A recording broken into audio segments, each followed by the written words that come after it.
আনন্দের খবর আছে, ওইটা আমি আপনাকে ওখানে গিয়ে বলবো। হে গাইস হোয়াটসঅ্যাপ, আজকে আমরা বেরিয়ে পড়লাম হচ্ছে কলকাতার এখন আমরা আছি চন্দ্রপুর স্টেশনে, আমরা যাচ্ছি হাওড়া ক্যাম্পিং এ। ওইখানে দেখবো এখানে ইলেকশনে কেমন তারা ভোট পড়ছে, কি হচ্ছে, কি মানে ব্যালট পেপারে গড়বড়ি চলছে। আমরা ভালোভাবে যাচাই বাছাই করার জন্য যাচ্ছি। আমাদের এখানে কেন্দ্র সরকার থেকে কিছুই পাঠায়নি, আমরা নিজের থেকেই যাচ্ছি শখসাদের কারণ। আর একটা ঠিক আছে, এটার জন্য আপনি অপেক্ষা করুন আর কমেন্টে বলুন যে আপনারা কি অনুপ্রেরণা মানে কি ভাবছেন যে কি গুড নিউজ হতে পারে।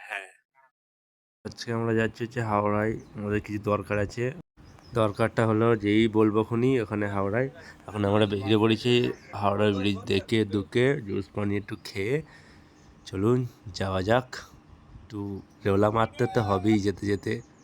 দিয়ে এখন আমরা হাওড়া ব্রিজে সোজা বেরিয়ে গেলাম।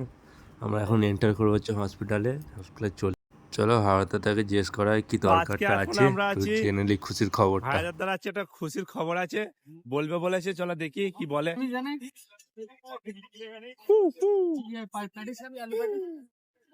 ফাইনালি দরকারটা কি বলবে একটু শুনিয়ে দিই। খুশি মিনাজ খুশির জোয়া বুঝে যাচ্ছি আমি আজ।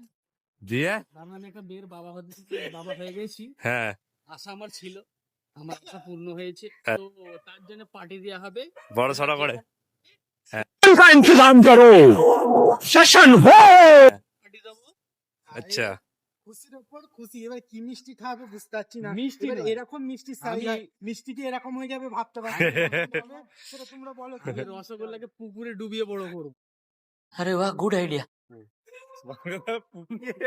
পুকুরে পড়ে ডুবিয়ে পড় করে। এইটুকু কিন্তু মিষ্টি যদি এত বড় হয়ে যায় কিছু করার নেই। চলো খুশির খবরটা জেনেই গেলেন, আপনার বাড়ির উদ্দেশ্যে যাওয়া যাক। চলুন পরবর্তী ভিডিওতে আবার দেখা হবে। ভিডিওটা ভালো লাগলে লাইক করবেন।